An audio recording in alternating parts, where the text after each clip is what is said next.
본 방송에서 제공하는 투자 정보는 투자 판단에 대한 조언입니다. 방송에서 제공하는 주식의 가치, 가격 상승 및 하락에 대해서는 방송사에서 보장하지 않습니다.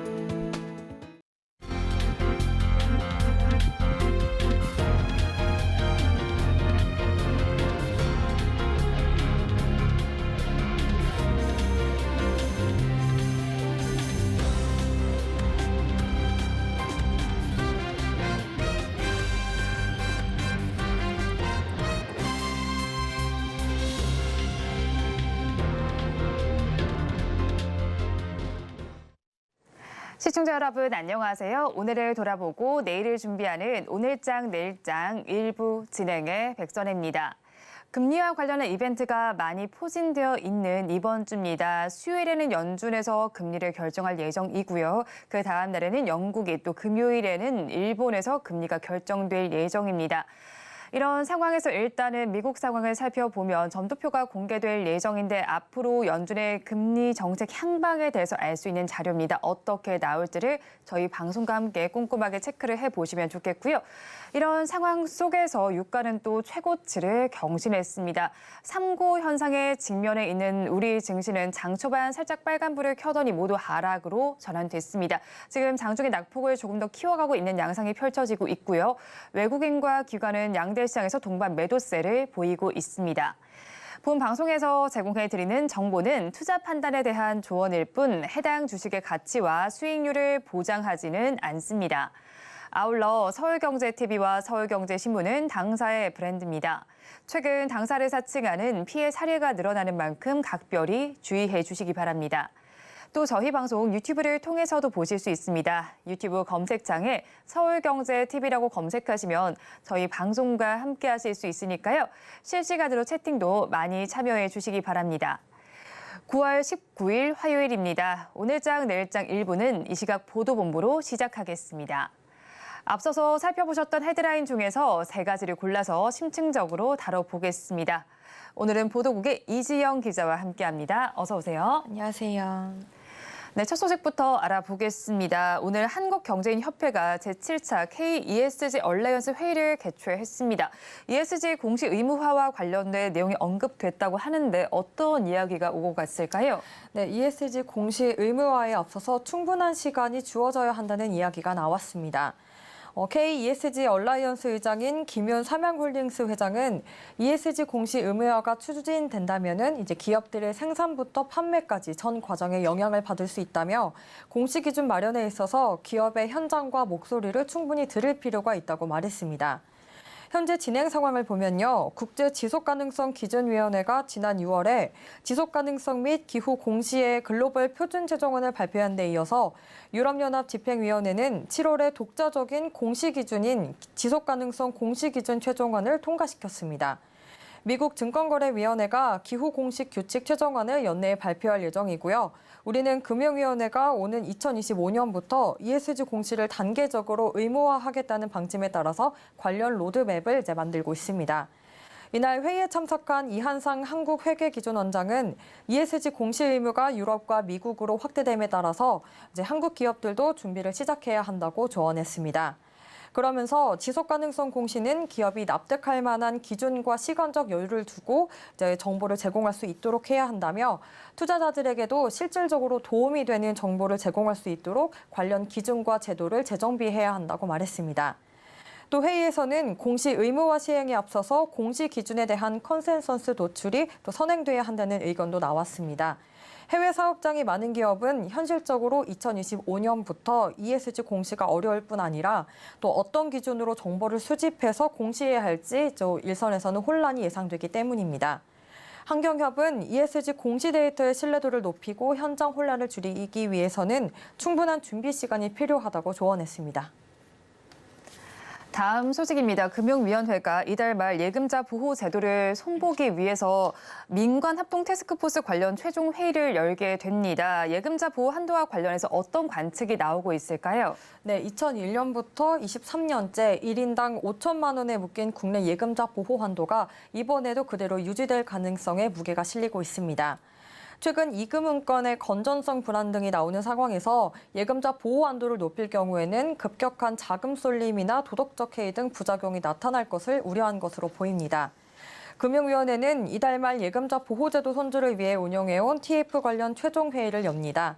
이 자리에서는 TF 연구 용역 결과를 공유하고요. 또 그에 대한 다양한 의견을 청취하는 자리입니다. TF 연구 용역 보고서에는 예금자 보호 한도와 관련해서 현재 보호 한도인 5천만 원을 유지하고 단계적 한도 상향, 또 일부 예금 별도 한도 적용 등의 시나리오가 담긴 것으로 전해졌습니다. 이 중 정부는 현행 유지 쪽에 좀 무게를 실는 분위기인데요. 이 금융권 불안이 아직 가시지 않은 상태에서 섣불리 한도를 높였다가는 시스템 리스크로 번질 수 있다는 우려가 작용한 것으로 보입니다. 정부는 금융권 예보료 인상 부담이 대출금리 인상 등으로 소비자들에게 전가가 될 수 있다는 점을 우려한 것으로 보이고요. 또 물가 인상을 자극할 수 있다는 점을 종합적으로 검토한 것으로 보입니다. 지난해 9월 말 기준 국내 금융회사의 부보예금, 즉 예금보험 제도 적용을 받는 예금 가운데 5천만 원 이하 예금자 수 비율은 전체의 98%를 넘는 등 한도 상향의 실익이 일부 현금 부자에게만 국한된다는 지적도 받아왔습니다. 그러면 이달 말 회의에서 정부안이 하나로 확정될 가능성이 큰 상황일까요? 그건 아닙니다. 금융당국 관계자는 TF 회의를 통해서 다양한 의견을 청취할 거라며 하나의 결론을 정하는 형태가 되진 않을 것이라고 말했습니다. 금융당국은 회의를 거쳐서 수렴한 의견들을 국회에 제출할 예정인데요. 정치권과 예금자들 사이에서는 23년째 그대로인 보호 한도를 현실화할 필요가 있다는 의견이 우세해서 논의가 복잡한 양상으로 전개될 가능성도 커 보입니다. 작년 기준 한국의 1인당 국내 총생산 대비 예금자 보호 한도 비율은 1.2배로 영국, 일본, 미국 등 해외 주요국에 비해 낮은 수준입니다. 2008년 글로벌 금융위기 이후 주요국이 시장 안정을 위해 예금자 보호 한도를 높인 것과는 달리 국내는 5천만 원을 유지해온 터라 경제 규모 및 상황 변화를 반영하지 못하고 있다는 지적이 계속해서 나오고 있었습니다. 마지막 소식 살펴보겠습니다. 오세훈 서울시장이 항공 고도 제한과 관련한 국제 기준을 개정해 달라고 건의했다는 소식입니다. 그렇다면 고도 제한으로 막혔던 김포공항 일대 개발이 이제 가시권에 들어왔다고 볼 수 있을까요? 네, 그렇습니다. 오세훈 서울시장이 국제 민간 항공기구의 항공 고도 제한 관련 국제 기준을 조속히 개정해 달라고 촉구했습니다. 국제 민간 항공기구도 관련 국제 기준을 개정하는 작업에 들어가면서 고도 제한의 벽에 막혀서 오랫동안 큰 진척을 보이지 못하던 김포공항의 일대 개발을 기대해 볼 수 있게 됐습니다. 국제 민간 항공기구는 제2차 세계대전 이후 국제 민간 항공기술 또 운송 시설 등의 발전 증진을 위해서 1947년에 설립된 유엔 산하 전문 기구입니다. 샤키타노 의장은 1951년 제정된 낡은 항공 관련 규정을 개정하기 위해서 안정성 평가와 고도 제한 완화 연구 조사를 하고 있고요. 다음 달 30일까지 회원국의 의견을 청취한다고 밝혔습니다. 또 규정 개정안은 기술적인 상황 등을 고려하면 2025년 이사회에서 의결한 뒤에 2028년 시행될 예정이라고 밝혔습니다. 서울 강서구, 양천구 등 김포공항에 인접한 자치구는 1958년 공항 개항 이후 안정상의 이유로 건축물 높이 제한을 받고 있습니다. 국토교통부와 서울시는 항공법을 개정해서 항공학적 검토를 통한 공항 고도 제한 완화의 법적 근거를 마련하고 중복 규제를 해제하기 위해서 고도지구를 폐지하는 등의 여러 노력을 기울여 왔는데요. 그러나 김포공항 일대 고도 제한 지역에 대한 실질적 변경과 항공학적 예외적 조정을 얻으려면 국제 기준의 변경이 선행이 돼야 해서 한계가 있었습니다. 이런 가운데 최근 국제 민간 항공기구가 항공 고도 제한 관련 국제 기술을 70여 만에 전면 개정하면서 김포공항의 고도 제한 완화 가능성도 커졌습니다. 그러면 개정안의 뼈대는 어떤 건가요? 네, 항공기의 안전 운항을 위해서 건물 등의 생성을 엄격히 규제했던 제한 표면을 완화해서요. 금지 표면과 평가 표면으로 이원화하는 것이 가장 큰 뼈대입니다. 또한 금지 표면을 현재보다 축소하면서 평가 표면은 해당 국가의 자율성을 부여하기로 했습니다. 개정 시기는 오는 2028년 11월 예정입니다. 또 서울시는 국토부와 함께 국제기준 개정 시기에 맞춰서 세부 지침을 수립하고 항공학적 검토를 시행하기로 하는 등 적극적으로 나서기로 했습니다. 네, 오늘 이 시각 보도본부에서는 ESG 공시 의무화부터 항공 고도 제한까지 알아봤습니다. 보도국 이지영 기자와 함께했습니다. 오늘 말씀 고맙습니다. 감사합니다. 계속해서 시황센터 연결해서 이 시각 시장 상황 알아보겠습니다. 최유정 캐스터가 전해드립니다. 시황센터 최유정입니다. 9월 FOMC 경기 심리와 에너지발 인플레이션 우려로 인해 부담감이 작용하고 있는 가운데 미 정치권의 예산안 협상에 대한 불확실성이 시장의 잠복 변수로 대기하고 있는 모습입니다. 우리 시장 이런 여러 가지 이벤트를 앞두고 관망세 짙은 모습인데요. 양시장 빨간불 켜면서 상승 출발했으나 장중 하락 전환하면서 현재까지도 마이너스권에서 움직이고 있는 모습입니다. 그렇다면 지수 상황 먼저 살펴보도록 하겠습니다. 코스피 지수입니다. 코스피 오늘 지수가 좋지 않은 만큼 하락하는 종목의 수가 상승하는 종목의 수보다 2배 넘게 포착이 되고 있는 모습입니다. 업종별로 살펴보면 그중에서도 기계 보험 업종이 강세를 보이고 있는데요. 지수 살펴보면요. 오늘 2579선에서 시작해 상승 권역에서 움직였으나 장중 하락 전환하면서 2560선이 깨지는 모습이 포착되기도 했습니다. 현재는 0.55% 하락한 2560선으로 간신히 지켜내고 있는 모습입니다. 이어서 수급도 살펴보도록 하겠습니다. 오늘 외국인은 방향성을 잡지 못하는 모습입니다. 계속해서 매수와 매도를 오가며 포지션을 옮기고 있는데요. 현재는 67억 원 소폭 팔아내고 있는 모습입니다. 기관 역시 3천억 원 넘게 팔아내면서 지수 하락을 부추기고 있습니다. 개인만이 오늘 대형주 전기 전자 업종에서 강한 매수 흐름 보이면서 2,897억 원 사들이는 모습입니다. 이어서 코스닥도 살펴보도록 하겠습니다. 코스닥 역시나 오늘 낙폭을 키우고 있는데요. 지수가 이렇게 하락하는 만큼 하락하는 종목의 수가 상승하는 종목의 수보다 3배 가까이 많이 포착이 되는 모습입니다. 오늘 코스닥 역시 5G가 부각되면서 통신 장비 관련주에서 강세를 보이고 있고요. 현재 지수는 0.97% 하락한 882선에서 움직이고 있는 모습입니다. 이어서 수급도 살펴보도록 하겠습니다. 코스닥 수급 오늘 개인만이 매수 우위 보이면서 1,940억 원 사들이는 모습인데요. 오늘 개인은 제조업과 일반 전기전자 업종에서 강한 매수 흐름 보여주고 있습니다. 이어서 기관과 외국인 동반 매도세 보이고 있는데요. 3거래일째 같은 포지션 보여주고 있습니다. 기관은 384억 원 팔아내고 있고요. 외국인은 1,424억 원 팔아내고 있는 모습입니다. 이어서 오늘의 특징 섹터도 살펴보도록 하겠습니다. 먼저 상승하는 테마 살펴보도록 하겠습니다. 오늘 원전 관련주입니다. 미국 원전 기업 웨스팅하우스가 한수원의 독자 원전 수출을 막기 위해 제기한 소송이 미국 법원에서 각하가 되면서 오늘 원전 관련주 갭 상승 출발했고요. 현재까지 상승 탄력 받아가는 모습입니다. 관련주 살펴보도록 하겠습니다. 오늘 두산 에너빌리티 5% 넘는 상승세 보여주고 있고요. BHI 11%대 상승세 보여주고 있습니다.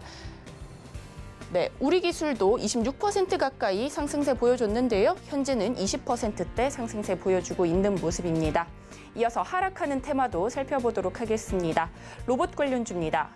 두산 로보틱스의 기관 투자자 수요 예측이 지난주 진행된 가운데 수요 예측이 끝나고 뉴스가 나오면서 로봇 관련주 일제히 뉴스에 파는 현상이 포착되고 있습니다. 먼저 살펴보면요. 레인보우 로보틱스 오늘 3% 넘게 하락세 보이고 있고요. 두산도 9% 넘는 하락세 보이고 있습니다. 증권가에서는 두산의 매수 심리가 두산 로보틱스 쪽으로 옮겨가고 있다고 포착을 하고 있습니다. 이어서 농슬라로도 불리는 대동 오늘 5%대 하락세 보이고 있고요. SBB테크도 6% 하락세 보이고 있습니다. 이상 오늘장 시황 살펴봤습니다. 남은 오후장도 저희와 함께 하시면서 현명한 투자 전략 세워가시기 바라겠습니다. 이상 시황센터 최유정이었습니다.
시시각각 변하는 시장의 이슈와 주가의 변동성에 투자 전략을 업데이트해보는 시간입니다. 오늘은 골드스타의 황태규 대표와 함께합니다. 어서 오세요. 네, 안녕하세요. 대표님과 이야기 나눠볼 뉴스 화면을 통해서 살펴보겠습니다. 오늘의 뉴스입니다. 네트워크 장비 관련주들이 동반 상승 중입니다. 차세대 장비인 6G 레디 장비 투자가 내년 말부터 이루어질 것으로 전망되는데요. 대세 상승기로 진입하기 전인 지금부터 관련주를 사모아야 한다는 증권가 의견이 영향을 미친 것으로 보입니다. 관련해서 오늘 통신장비 섹터에서는 강세가 나타나고 있습니다. 자세한 내용 짚어보도록 하겠습니다. 시장의 지수만 놓고 보면 하락으로 반전이 됐는데 이런 어려운 시장 속에서도 통신 장비주들은 동반 상승세를 보이고 있습니다. 상승을 견인한 요인은 어디서 찾을 수 있을까요? 네, 일단 시간을 거슬러서 보면 과거에도 이제 5G 관련해서 통신 장비주들의 움직임이 좀 있었죠. 근데 이제 테마의 형태로 이제 분류가 되고 급등하고 다시 또 급락하는 흐름들이 지속적으로 연출이 되었었는데, 자, 이러한 부분이 이제 대한민국의 경우에는 이제 통신에 관해서 통신 시설의 발달로 통신 시장의 선두주자에 대한 역할을 좀 하고 있죠. 그리고 상대적으로 이제 경제 대국으로 이제 불리우는 유럽권이라든지 미국권이라든지 이러한 부분들도 우리나라가 견주어봐도 그런 통신 시장에 대해서 월등히 또 우위에 점하고 있다라고 볼 수 있습니다. 자, 그래서 미국이나 이제 유럽, 특히나 이제 미국 같은 경우는 땅덩어리가 워낙에 이제 넓죠. 넓기 때문에 그러한 이제 통신망의 이제 확충이 필요한 상황입니다. 다시 얘기해서 인프라에 대한 확충이 필요한 상황인데, 실질적으로 이제 바이든 대통령 또한 이런 얘기를 좀 많이 했죠. 광대역에 대해서 인프라 구축에 $420 규모의 보조금이 책정되었다. 그래서 우리나라도 미국도 그래서 그런 인프라를 확충을 할 수 있겠다라는 얘기를 좀 했고요. 그 다음에 AT&T라는 이제 기업에서는 이제 2024년까지 10만 개의 5G 기지국을 설치할 계획이다라고 얘기를 했고, 그리고 버라이즌에서는 2025년까지 5G 기지국을 15만 개 추가 설치할 계획이다. 다시 얘기해서 내년 그리고 내후년까지 24년도, 25년도까지 미국 같은 경우는 5G에 대해서 인프라 확충에 대한 목표가 있다라고 볼 수 있습니다.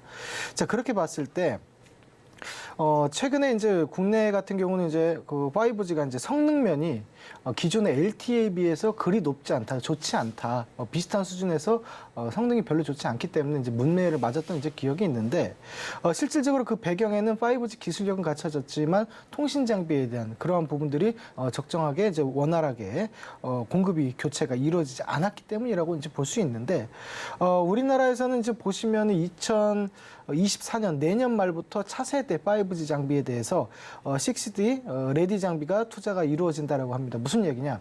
미국 같은 경우는 5G에 대해서 목표를 하고 가고 있고, 우리나라는 5G를 미리 시작은 했으나 장비에 대해서 교체 수요라든지 신규 공급이 원활히 되지 않았기 때문에 6G까지 동시에 갈 수 있는 6 레디를 시작한다라고, 내년부터 말부터 시작한다라고 해석을 하면 좋을 것 같습니다. 그래서 최근에 이런 통신 장비들이 상승을 하는 것은 이미 그 주가에 대해서 일부분 선반영한 것이 아닌가라고 생각하고 있습니다. 네, 일단 우리나라 5G는 하고 있고 앞으로도 6G에 대한 준비도 하고 있습니다. 글로벌 통신 시장을 선도하고 있다라고 봐도 될 것 같은데요. 그중에서 종목으로 좀 살펴보면 에이스테크가 어제는 하락했는데 오늘은 장중에 상한가까지 올라가면서 지금 주가가 3,800원 가리키고 있는 상황이고요. 또 더불어 다음 달에는 5G 안테나 본격 생산 호재도 있습니다. 그러면 최근의 주가 양상은 어떻게 보셨는지 좀 궁금하고요. 가지고 계신 분들은 에이스테크 어떻게 대응하면 좋을까요? 네, 일단 뭐 에이스테크 같은 경우는 주 사업이 모바일 네트워크 관련 장비 사업을 이제 하고 있죠.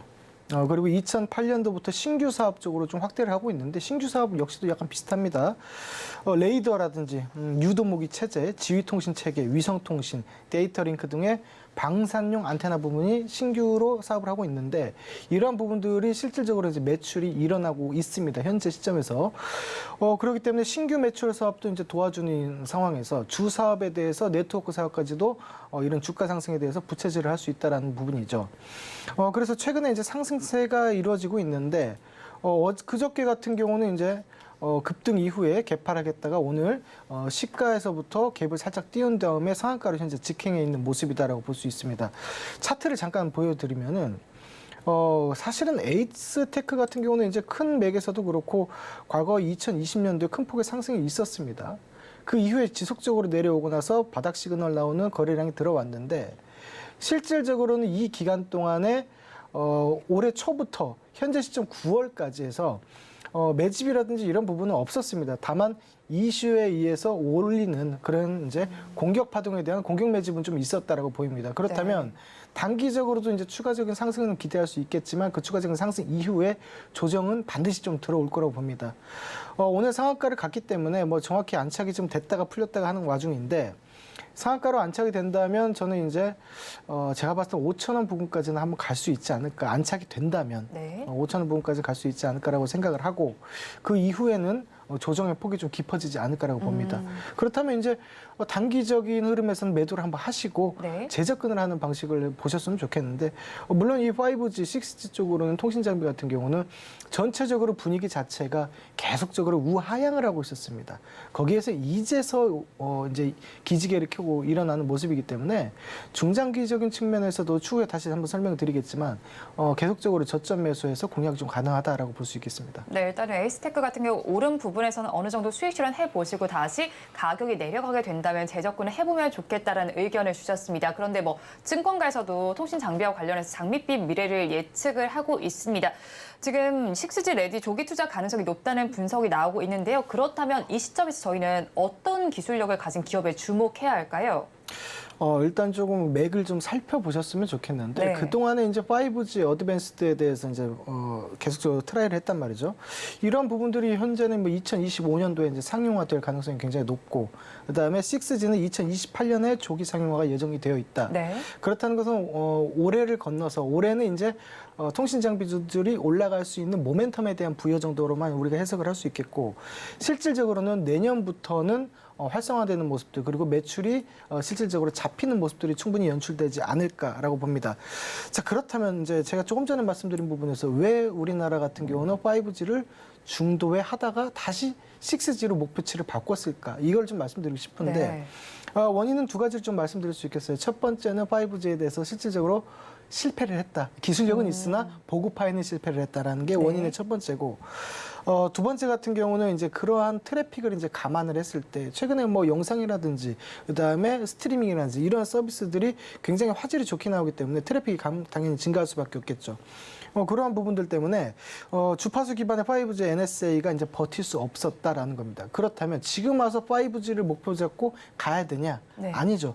5G 같은 경우는 이제 어느 정도 만들어져 있기 때문에 보급을 하는 단계고 거기에서 이제 6G로 계속적으로 기술력 개발을 하면서 발돋움할 수 있는 기회가 지금 과도기적 시점이다라고 저는 보고 있습니다. 네. 그래서 이제 6레이디로 시작해서 6G 장비가 보급될 때까지 2025년까지도 볼 수 있어서 저는 올해는 느낌적인 느낌만 네. 내년부터는 5G부터 6G까지 한번 바라볼 수 있지 않을까 이렇게 생각하고 있습니다. 네, 일단은 올해까지는 느낌을 좀 잡아가시고 내년부터 좀 가시화해서 살펴보시면 좋겠다라는 의견을 주셨습니다. 또 그중에 센서뷰도 살펴보면요. 지금 장중에는 12%대 강세를 보여주고 있는데 우리나라 최대 반도체 기업에 공급한다라는 호재도 있습니다. 사실 이번에 공급하는 반도체 장비 핵심 부품이 RF 케이블 조립체라는 건데 지금까지는 100% 수입에 의존을 해왔는데 국산화에 성공을 한 기업이기도 하잖아요. 그렇다면 추가적으로 상승할 여력도 더 클 것 같은데 어떻게 보시나요? 결과적으로는 추가 상승을 할 수밖에 없는 상황입니다. 네. 지금 뭐 일단은 보시면은 그 센서뷰 같은 경우가 RF 케이블 조립체를 이제 공급을 하게 되죠. 이제 국내에서 국내 최대 종합 반도체 기업이다 하는데 삼성전자입니다. 네. 네, 삼성전자인데 이쪽으로 있어서 이제 그 RF 케이블 자체가 국내 최초로 이제 국산화를 시키는 기업인 센서뷰이기도 하고 실질적으로 납품도 이루어졌고 두 가지 포인트가 더 중요하다고 보는데 2018년도에 스페이스X 고주파 케이블을 공급한 이력이 있습니다. 그리고 두 번째로는 현대모비스의 그 주차 제어 시스템, 자율 주차죠. 네. 시스템이 알아서 주차해주는 시스템에도 현재 투명 케이블을 공급하는 거에 대해서 논의 중에 있다고 합니다. 그렇기 때문에 모멘텀적으로는 전부 다 갖춰졌다. 그러면 주가를 봤을 때 센서뷰가 현재가 6,450원 왔다 갔다 하고 있는데 네. 실질적으로는 이 공모가가 4,500원밖에 안 됩니다. 공모가에서 이제 막 탈피하는 부분이기도 하고 네. 거기에서 오늘 오버행 이슈로 전환사채에 대한 물량이 전환이 됐죠. 그 부분까지 오늘 거래량을 봤을 때 충분히 소화한 게 아닌가라고 보입니다. 자 그렇다면은 앞에서 이제 제 차트를 잠깐 보여주시면 현재 급격하게 거래량이 이제 발생이 되면서 네. 이제 최근에 이제 고가를 이제 갱신하고 있는 모습들입니다. 하지만 상장했을 때로 돌이켜 보면은 최고가 13,000에 비해서는 굉장히 지금 낙폭이 큰 네. 상태였죠. 그렇다면은 이거를 이제 봤을 때 제가 보기에는 상승에 대해서 진행 중이다. 처음에 대한 상승은 8월 말부터 해서 1파가 엘리어트 파동 1파가 형성이 됐고 현재는 2파가 상승 중이다라고 볼 수 있습니다. 그러면 아직 3파가 남아 있다는 얘기를 좀 드리고 싶은 건데 3파가 남아 있다는 가정하에 제가 봤을 때는 그래도 공모가 4,500원에 대해서 2배수 약 한 9,000원 정도 볼 수 있겠죠. 거기까지도 한번 볼 수 있지 않을까라고 생각이 좀 되는데 뭐 물론 이거는 이제 제 계산하에 그렇게 말씀을 드린 건데 실질적으로는 그거를 뒷받침하기 위해서는 우리 그 스페이스 X에 대해서 어제부터 굉장히 좀 화두가 되고 있는데 네. 그러한 부분 플러스 5G에 대한 부분들이 6G에 대한 부분들이 모멘텀이 조금 부채질을 좀 해줘야 된다. 그런 역할이 좀 필요하다. 9,000원까지 가기 위해서는 네. 이렇게 좀 정리를 하고 싶습니다. 네, 일단 스페이스 X의 뭐 고주파 케이블 공급하는 이슈도 있고요. 거기에 대해서 6G 모멘텀도 조금 더 붙으면 주가가 더 상승 여력이 있겠다라고 정리를 해주셨습니다. 이어서 다음 뉴스 화면을 통해서 살펴보겠습니다. 오늘의 두 번째 뉴스입니다. 네오위즈의 핵심 기대작인 피해 거짓이 출시됐습니다. 최근 신작 기대감이 약화되면서 급락세를 보였던 바 있는데요. 오늘 신작 출시 효과로 10% 가까이 급등 전환했습니다. 시장에서는 피해 거짓 판매량이 주가의 향방을 좌우할 것으로 내다봤습니다. 오늘 게임 섹터 자체는 내림세를 보이지만요. 네오위즈를 비롯한 몇몇 종목에는 빨간불이 들어오고 있습니다. 자세한 내용 짚어보도록 하겠습니다. 게임 업종 전반은 약세를 보이고 있습니다. 그중에서도 네오위즈는 신작 효과로 인해서 지금 오름세가 나타나고 있습니다. 그리고 또 증권가에서도 목표 주가를 좀 올려서 잡은 상황인데 대표님께서는 이 상황을 좀 어떻게 보실까요?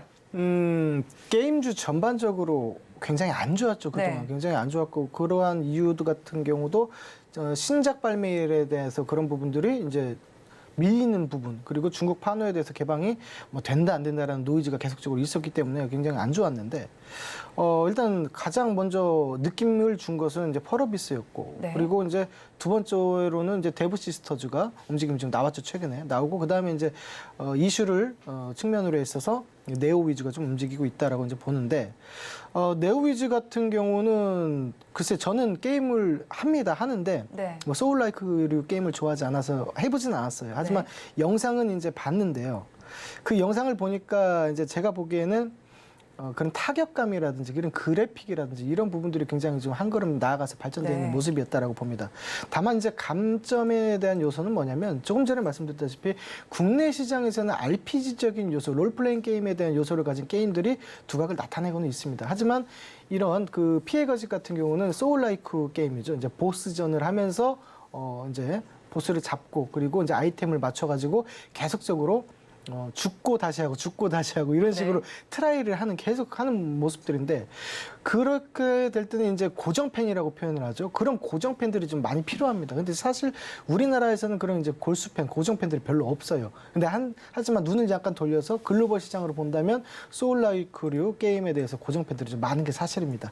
자, 그러면 지금 최근에 주가가 보시면 9월 13일 날 장대 양봉 이후에 개파락을 해서 현재 그 굉장히 많이 좀 급락이 되어 있는 상황인데 제가 보기에는 일단 국내 시장에 대한 감점적인 요소가 주가에 대해서 반영이 됐다라고 봅니다.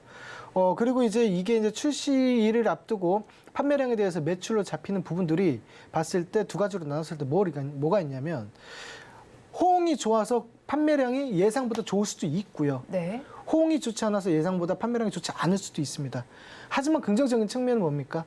호응이 좋지 않다 하더라도 매출은 없던 매출이 만들어진다는 거예요. 네. 그렇기 때문에 주가 상승을 견인할 수밖에 없다라고 저는 해석을 하고 싶은데 그럼 현재 그 주가 관점에서는 저는 34,350원입니다만 횡보의 기간에 다소 거치더라도 출시 일정과 맞물려서 그거에 대해서 판매량의 일정 부분 약간이라도 잡히게 된다면 주가는 충분히 상승할 수 있을 것이다라고 봅니다. 다만 이러한 목표가가 현재 그 54,000원으로 제시하는 이제 부분들도 있는데 저는 이제 그렇게까지는 뭐 생각하는 것은 조금 이게 긴 시간에 대한 기다림이 되지 않을까. 게임주에 대해서 훈풍이 불어야지만 상승하지 않을까라고는 생각을 하고 보유자 관점에서는 일단은 추가 매수라든지 또는 그냥 보유를 하고 있다가 약 한 5만 원대까지 올라오면 차익 실현하는 이제 관점을 해주셨으면 좋겠고, 신규 매수 관점에서도 현재가에서는 이제 진입이 좀 가능하다라고 볼 수 있겠습니다. 주가에 대해서 큰 틀에서 제가 아까 확인을 좀 했는데 중장기적인 측면에서도 하락보다는 네. 횡보 쪽으로 주가의 움직임이 가다가 상승으로 턴시키는 그런 흐름들이 나올 수 있기 때문에 지금 가격대가 충분히 좀 메리트가 있는 가격대가 아닌가라고 보고 있습니다.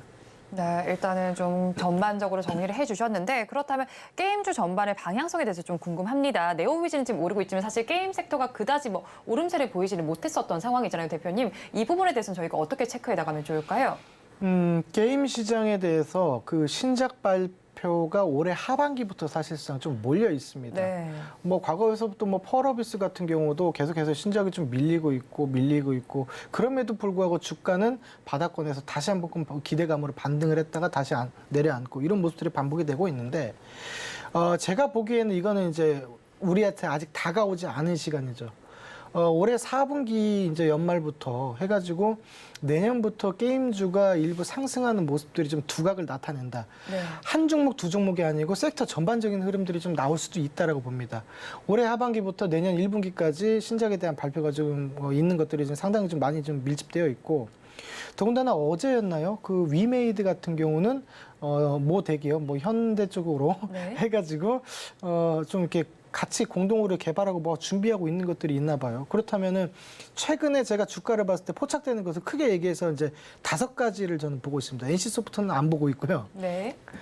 실질적으로 펄어비스라든지 넷마블, 데브시스터즈, 위메이드, 그다음 네오위즈 이 5종목만 최근에 트렌드만 주가가 어떻게 움직였는지만 확인을 해주신다면 향후 얘네 그 게임 섹터가 올라가는 시점도 잡기가 쉽지 않을까라고 보고 있기 때문에 주목해서 한번 살펴보셨으면 좋을 것 같습니다. 네, 하반기에 주요 신작들이 몰리고 내년 초까지 한번 바라보시면 좋겠다라고 정리를 해주셨습니다.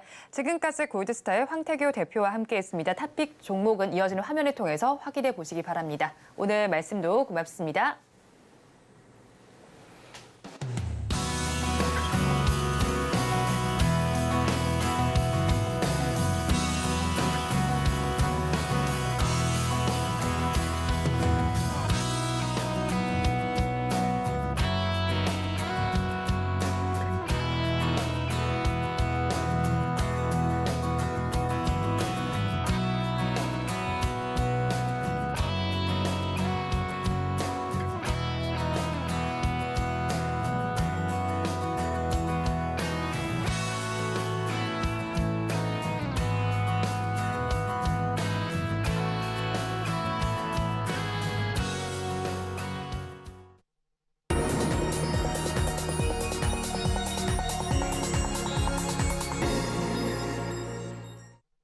마켓 리더의 시선으로 글로벌 경제와 산업 트렌드를 체크하고 이걸 수익으로 연결해보는 시간, 고수의 선택 시간입니다.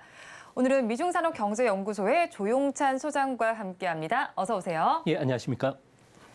소장님과 이야기 나눠볼 주제 화면을 통해서 살펴보겠습니다. 오늘의 주제입니다. 9월 FOMC가 현지 시간으로 19일에서 20일까지 예정이 되어 있는데 동결이 전망이 우세한 상황입니다. 그러면 연내 금리 정책 향방이 어떻게 될지도 함께 봐야 될 것 같은데요. 자세한 내용 짚어보도록 하겠습니다. 현지 시간으로 19일과 20일에는 FOMC가 열리게 됩니다. 이번 9월 FOMC에서는 일단 동결 가능성이 유력한 상황인데 소장님의 의견 좀 들어보고 싶네요. 네, 아무래도 CME 패드워치를 먼저 봐야 되는데요. 네. 여기에 보면은 이번 금리 동결 확률은 99%까지 올라오고 있습니다. 네. 특히 올해 중에 금리 동결 확률은 거의 60% 이상이 되는데요. 네. 보통 60% 이상이면은 시장 기대만큼 연준도 따라오는 그런 경향이 상당히 강합니다. 아무래도 이번 그 8월달 CPI 보면은 휘발유 가격을 중심으로 해서 가격이 상승 압력을 받고 있기는 하지만 식품과 에너지를 제외한 나머지 코어 CPI 같은 경우에는 5개월 연속 오름세가 둔화됐는데요. 이는 연준 입장에서 봤을 경우에 현재 금융 정책 기조가 효과적이라고 판단할 수가 있는 사항입니다. 네. 뭐 9월 이후에 FRB 그 관계자들의 이야기를 들어보면은 연내 금리 인상과 관련해서는 막 필요성을 제기하는 분들도 계시긴 하지만 2% 인플레이션 목표를 향해서 물가가 안정되고 있기 때문에 지켜보자는 의견이 강하다고 합니다. 이 때문에 이번에는 금리 인상과 관련된 뭐 내용들은 지난번 회의하고 그렇게 변동은 없을 것으로 예상이 됩니다. 네, 일단은 사실 이번 FOMC는 동결이 거의 확실시되고 있기 때문에 이것보다 더 중요한 게 사실 점도표를 바라보는 것이 아닐까 싶습니다. 일단 6월에 나와 있었던 점도표긴 한데 이번 FOMC에서도 점도표가 공개가 되면서 연내에 금리를 어느 정도 인상하게 될지도 좀 나올 거고요. 그럼 내년 이후에 금리 인하 시기에 대해서도 좀 시사를 해줄 것 같은데 이 부분을 저희가 어떻게 체크해 나가야 할까요? 네, 이번 FOMC와 관련해서는 두 가지 내용을 좀 체크를 하셔야 되는데요. 네. 연준이 보는 경제 전망이 얼마나 변할지 여부입니다. 아무래도 그 내년 그 대선을 앞두고 있는 상황이기 때문에 뭐 공화당의 공격이 빌미가 됐던 경기 침체나 그리고 고물가 상황이 지속되느냐 여부인데요. 아무래도 이번에는 그 올해 경제 성장률 전망치를 1%에서 2% 안팎으로 크게 높일 것으로 보여지고요. 실업률도 0.2%포인트 좀 낮은 3.9%, 그리고 코어 인플레이션은 0.4%포인트 정도 낮은 3.5%로 예상이 됩니다. 그런 만큼 골디락스 장세가 예상이 되는 만큼 네. 아무래도 공화당보다는 민주당 바이든 대통령의 우호적인 장세가 형성될 가능성이 크고요. 지금 전도표가 이제 그 다음으로 중요한 내용인데요. 이번에는 11월 달 전도표를 보면은 9에서 한 10pp 정도 낮아질 것으로 보여집니다. 이렇게 네. 된다면은 앞으로 금리 인하와 관련된 압력을 더 받게 될 가능성이 큰데요. 뭐 올해 중에는 금리 인하는 안 하더라도 내년도에는 금리 인하를 지난 그 9월 달처럼 4번 정도 25bp씩 완만하게 할 가능성이 크고요. 또한 그 이후 2025년도에는 5번에 걸쳐서 금리 인하를 할 것으로 예상이 됩니다. 이번에 만약에 물가와 관련해서도 내년도보다도 조금 매파적인 성격으로 3번 정도 금리 인하로 돌변할 가능성도 있긴 하지만 이 부분도 시장은 어느 정도 반영이 되고 있기 때문에 뭐 주시장에 큰 영향은 없을 것으로 보여지고요. 다만 외환 시장은 아무래도 민감하게 영향을 받는다는 점에서 외환과 관련해서는 좀 주목해 볼 사항이 있지 않나 생각이 됩니다. 네, 일단은 이번에는 동결을 하고 그 이후에도 바이든에게 좀 우호적인 환경이 조성될 것으로 예상이 되는데 내년에는 4번 정도 그리고 2025년에는 5번 정도 인하가 예상이 되고 있는 상황입니다. 그렇다면 중국 상황을 이번에 넘어가서 좀 살펴보도록 하겠습니다. 8월에 중국 성장률 지표가 발표가 됐습니다. 적극적으로 재정 정책도 펼치고 있고요. 금융 완화 정책도 펼치고 있는데 경기 침체는 지속되고 있습니다. 소장님, 이유를 어디서 찾을 수 있을까요? 근데 다행인 점은 이번 3분기를 기점으로 해서 중국 경제가 어느 정도 완만하게나마 L자형 성장이 가능하다는 신호음을 지금 울리고 있는데요. 뭐 소비라든지 생산 같은 경우는 대형 프로젝트뿐만 아니라 재정 정책이 집행되면서 바닥은 좀 친 것으로 확인이 되고 있습니다. 뭐 소매 판매 같은 경우에는 4개월 연속 4개월 만에 증가세로 돌아섰고요. 네. 또한 이런 부분들은 그 코로나 이후에 첫 번째 맞는 그 여름 휴가철이기 때문에 레저와 관련된 외식 그리고 화장품 그리고 생활용 투자인 보석 쪽의 소비들이 조금 늘어났다고 합니다. 뭐 산업 상상 같은 경우에도 4.5%로 다소 증가한 상황이고요. 이제 문제는 고정자산 투자 같은 경우에는 하락세가 지금 멈추지를 않고 있다는 점입니다. 부동산 투자가 마이너스 8.8%로 여전히 지금 하락 압력을 받고 있고 네. 또한 집값 하락이 계속되고 있다는 점에서 중국 경제는 아무래도 소비라든지 생산이 회복이 되더라도 투자 위축은 계속 진행이 되지 않을까 보여집니다. 특히 수출도 현재 상황에서는 계속 안 좋아지고 있는데요. 아무래도 미중 간의 무역 마찰도 심해지고 있고요. 세계적인 리스크 저감 운동으로 인해서 아무래도 중국의 수출이 당분간 좀 위태로울 가능성이 있지 않나 보여집니다. 뭐 그러지만 뭐 전체적으로 보면은 3분기를 바닥으로 해서 4분기는 올해보다 3분기보다 더 좋다는 점에서 좀 긍정적인 측면으로 해석해 줘야 되지 떨어지지 않나 이렇게 보여집니다. 일단 뭐 저점을 지나고 있는 구간이다라고도 볼 수가 있겠네요. 그렇다면 이제 사실 뭐 중국의 경우에는 수출 주도의 경기 모델이 지금 좀 한계에 봉착했다라고 봐야 할 텐데 그런데 왜 소비 주도로 좀 전환을 하지는 못하는 걸까요? 아무래도 버블 붕괴 뒤에 일본 경제를 답습하는 것처럼 지금 보이는데요. 이 때문에 중국 정부는 소비 주도의 성장을 많이 노력은 하고 있지만 근본적인 노력은 하지는 않은 것으로 보여집니다. 중국 같은 경우에는 GDP가 개인 소비가 GDP에서 차지하는 비중을 보면 한 38% 네. 정도 되는데요. 이는 미국의 68%에 비교하면 여전히 그 확대 여력은 있긴 하지만 아무래도 GDP 대비 50% 이상 올리려면 20년 정도의 그 노력이 필요하다고 합니다. 특히 시진핑 국가 주석 같은 경우에는 개인 소비 주도의 성장은 좀 사치라고 생각하면서 아직까지는 투자 주도의 성장을 통해서 과학기술 강국이라든지 우주 강국 또 군사 강국으로 뛰어 올라가겠다는 생각을 포기하지를 않고 있다고 합니다. 이 때문에 개인 소비 주도의 그 성장 모델에 대해서는 여전히 회의적이다는 점, 그리고 부동산이 여전히 그 침체 국면에 있다는 점에서 중국 경제 같은 경우에는 앞으로 성장률이 1%포인트 정도 하락한다면 세계 성장에 대한 악영향은 마이너스 0.3%포인트 떨어지게 되고요. 우리나라 성장률도 마이너스 0.2% 정도 둔화되지 않을까 보여집니다. 네, 일단 어느 정도 둔화될 것이다라고 짚어주셨는데 그런데 사실 중국의 경기 침체 장기화 조짐을 보이고 있습니다. 좀처럼 부동산 시장 위기가 진정되지 않는 이유도 저희가 찾아봐야 할 것 같은데요. 네, 이번 8월 달 경제 지표 중에 보면은 신규 주택 판매 가격 같은 경우에는 지난 10개월 내 가장 큰 폭으로 하락했고요. 네. 부동산 투자 같은 경우에도 2년 2개월 연속 감소세를 벗어나지는 못하고 있습니다.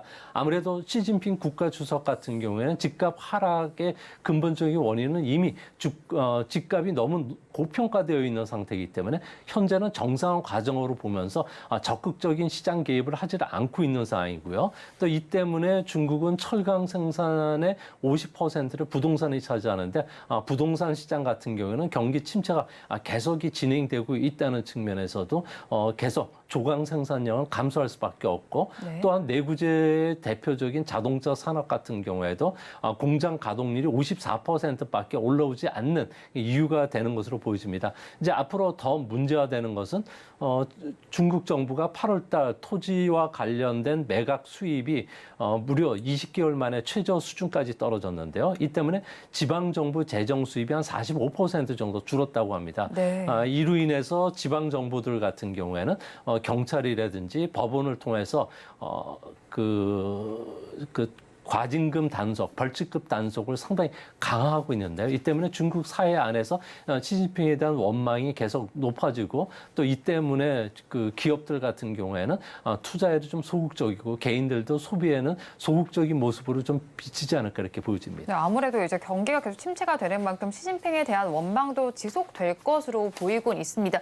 그렇다면 또 중국의 경기 침체가 길어지면서 차이나 리스크가 점점 커지고 있습니다. 그런데도 중국은 사실 전방위적으로 무역 제재를 가하고 있는데 속내가 좀 궁금합니다. 네, 중국 같은 경우는 마이크론에 대해서 제재를 가했고요. 또 갈륨과 게르마늄에 이어서 이번에는 중국 중앙정부의 그 아이폰 사용과 관련성 금지령이 지금 내려져 있는 네. 상태인데요. WTO 체제하에서는 무차별의 원칙 그리고 수량 제한 철폐 원칙을 지켜야 되는데 이것을 지키지 않는다면 상대국으로부터 무역 보복을 받게 됩니다. 그런데도 이런 정책을 집행하는 것은 아무래도 정치적 의도가 상당히 강하게 깔려 있는 것으로 보여지는데요. 이제 앞으로 중국 같은 경우에는 전기 자동차 배터리와 관련해서 세계 시장 점유율이 50%이기 때문에 미국에 대해서 전기 자동차 배터리 수출을 제한한다든지 또 네. 무기와 관련돼서 그 소재로 쓰이는 중히토류에 대해서도 앞으로 점점 수출 강도를 좀 높일 가능성이 현재로서는 더 높지 않나 이렇게 보여집니다. 네, 일단은 아무래도 뭐 2차 전지 그리고 전기차와 관련된 이슈가 엮여 있는 만큼 수출 강도 이제 더 높일 것으로 예상이 되고 있는데 사실 또 앞서서 또 소장님께서도 짚어주신 것처럼 아이폰 관련된 이야기가 좀 나와 있었죠. 외교부가 공무원의 아이폰 사용을 금지하지 않았다고 월스트리트 저널과 블룸버그 통신의 보도를 지금 부인한 상황입니다. 그렇다면 중국의 거짓말을 하는 건지 아니면 오보였던 건지 궁금한데 어떻게 보시나요? 네, 중국 외교부 같은 경우에는 아이폰 사용과 관련된 규제를 하지는 않고 있다고 밝혔는데요. 하지만 정보 안전에 유의하라고 이야기를 했습니다. 아무래도 중국 같은 경우에는 상대국의 제재를 받는다든지 그리고 체제와 관련된 대결로 가는 사항에 대해서는 상당히 민감하기 때문에 정책 그 문서로 내려주거나 법으로 제정하지는 않습니다. 다만 중국 같은 경우에는 실용구라든지 이런 쪽의 정책을 하달할 때는 수기로 쓴 행정 지도를 쓰게 되는데요. 네. 이번에도 행정 지도를 통해서 하급기관에 지침을 내렸기 때문에 네. 현재로서는 문서로 제출된 것은 없는 것으로 보여집니다. 우리나라도 2016년도에 사드와 관련된 한알령, 금한령도 이런 행정 지도에서 내려졌기 때문에 행정 지도를 통한 중국의 그 규제 압력은 앞으로도 계속 진행되지 않을까 생각이 됩니다. 네, 행정 지도를 통해서는 있지만 법으로 규제를 하진 않았다라는 점을 짚어주셨고요.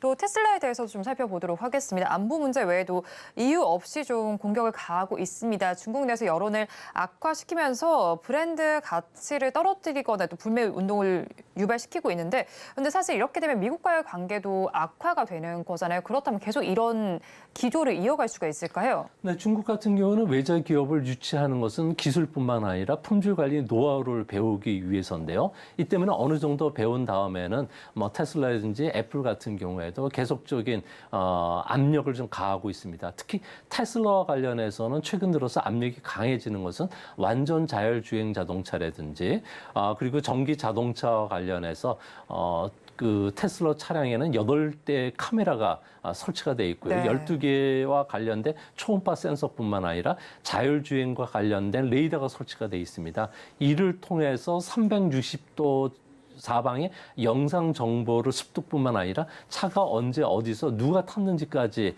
확인할 수가 있다고 합니다. 이 때문에 중국 같은 경우에는 군사적으로 민감한 시설 같은 경우에도 테슬라 차량이 진입한다면은 테슬라 안에 핸즈프리죠. 차와 스마트폰을 연결시키는 이런 장치가 창문만 열리면은 그 스피커의 감도만 높인다면은 내부 도청이 가능하다고 합니다. 네. 또한 테슬라 차량의 내비게이션을 통해서 다량의 데이터들을 습득할 수가 있기 때문에 테슬라 차량 같은 경우에는 후난성 공항 주차장뿐만 아니라 광둥성의 일부 고속도로 도로 같은 경우에는 아무래도 그 민감한 공장들이 많기 때문에 차량 금지 차원에서 운행을 못하게 되는데요. 앞으로 우리나라 전기 자동차뿐만 아니라 자율주행 자동차 같은 경우에도 중국이 보안 시설을 강화시키면은 아무래도 대중국 수출에 어려움을 겪을 가능성도 있을 거로 보여집니다. 그러네요. 아무래도 계속해서 보안을 강화시킨다면 제동이 제동이 좀 걸릴 것으로 보이는데, 그래도 미중 갈등이 지속이 되고 있는 만큼 사실 중국 내에서 외국 기업들이 좀 나갈 것으로 보이기도 하거든요. 그럼 이 빈자리를 아무래도 토종 브랜드가 메울 수가 있겠죠? 네, 그렇습니다. 중국 같은 경우에는 현재 그 애플이라든지 테슬라 같은 경우에는 체스판의 하나의 그 말에 불과한 상황인데요. 이 때문에 중국 같은 경우에도 앞으로 화웨이라든지 틱톡, 하이크비전, 다와 그 테크놀로지와 관련해서 미국이 제조 강도를 높일수록 중국은 미국 기업에 대해서 제재를 상당히 압박 강도로 상당히 높일 것으로 보여집니다. 이렇게 된다면은 중국 같은 경우에는 외자 기업에 대한 그 수출 제한 뿐만 아니라 상당 부분 영업에 제한을 가할 가능성이 큰데요. 이렇게 됐을 경우에는 중국 같은 경우에는 전체 수출에서 차지하는 비중이 한 40%인 점을 비교해 보면 중국 기업들에 대한 경영 압박뿐만 아니라 실업률 그리고 수출 감소로 이어질 수 있는 상황이 되지 않을까 생각이 됩니다.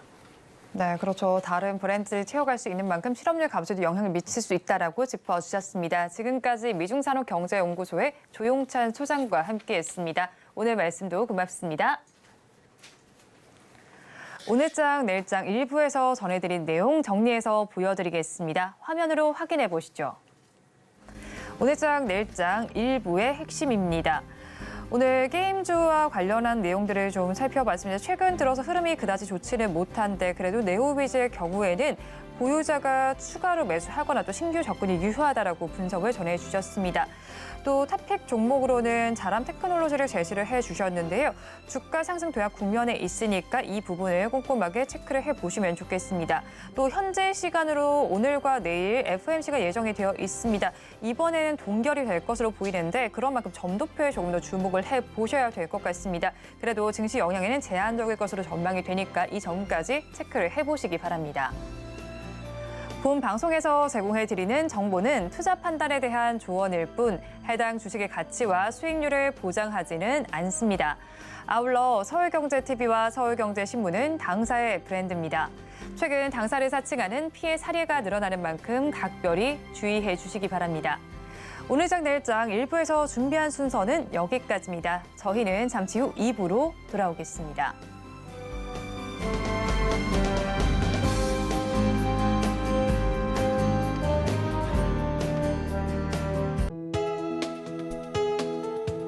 본 방송에서 제공하는 투자 정보는 투자 판단에 대한 조언입니다. 방송에서 제공하는 주식의 가치, 가격 상승 및 하락에 대해서는 방송사에서 보장하지 않습니다.